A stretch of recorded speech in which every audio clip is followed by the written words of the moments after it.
દિત્વા વાવાઝોડાથી દક્ષિણ ભારતમાં તારાજીની આગાહી કરાઈ। વડોદરાથી એનડીઆરએફની 5 ટુકડી ચેન્નઈ જવા રવાના થઈ છે।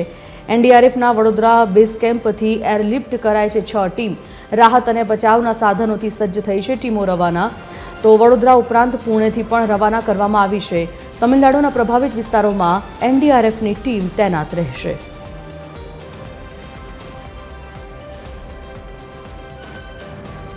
Associate editor Amit Thakor phone line પર જોડાઈ ગયા છે। અમિત, વડોદરા ઉપરાંત પુણેથી પણ રવાના કરવામાં આવી છે ટુકડીઓ। જે પ્રકારે દિત્વા વાવાઝોડાનું અત્યારે સંકટ તોડાઈ રહ્યું છે, શું આયોજન થયું છે? જુઓ, જે રીતે દિત્વા વાવાઝોડાએ શ્રીલંકામાં પ્રચંડ તારાજી વેરી છે, તેની અસર દક્ષિણ ભારતના રાજ્યોમાં પણ સંપૂર્ણપણે જોવા મળી રહી છે। અત્યારે સંભવતઃ દક્ષિણ અને પૂર્વના જે રાજ્યો છે દક્ષિણ ભારતના, ત્યાં તમિલનાડુ, આંધ્રપ્રદેશ, ઓડિશા જેવા જે રાજ્યો છે ત્યાં દિત્વા વાવાઝોડાને પગલે તારાજી સર્જાવાની શક્યતા છે। અને તેના જ ભાગરૂપે આગોતરા આયોજનના ભાગરૂપે જે એનડીઆરએફ છે તે તૈનાત કરવામાં આવ્યું છે।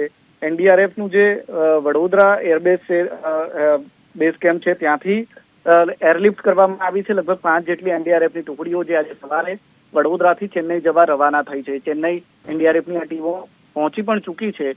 તમિલનાડુના જે પ્રભાવિત દિત્વાથી જે અસરગ્રસ્ત વિસ્તારો છે ત્યાં ટીમો તૈનાત રહેશે। વડોદરા ઉપરાંત પુણેથી પણ 5 ટુકડીઓ રવાના કરવામાં આવી છે એનડીઆરએફની, જેથી કરીને દિત્વા વાવાઝોડાની જે સંભવિત અસર છે તેમાં રાહત અને બચાવની કામગીરી થઈ શકે ને એટલા માટે જ વડોદરા બેઝ કેમ્પથી જે 5 ટીમો એનડીઆરએફની રવાના થઈ છે એ રાહત અને બચાવની સંપૂર્ણ સામગ્રીથી સજ્જ થઈને અહીંથી રવાના થઈ છે અને ચેન્નઈમાં ત્યાં પહોંચી છે, જ્યાં જેઓ દિત્વા વાવાઝોડાથી જે અસરગ્રસ્ત વિસ્તારો છે ત્યાં રાહત અને બચાવની કામગીરી કરશે।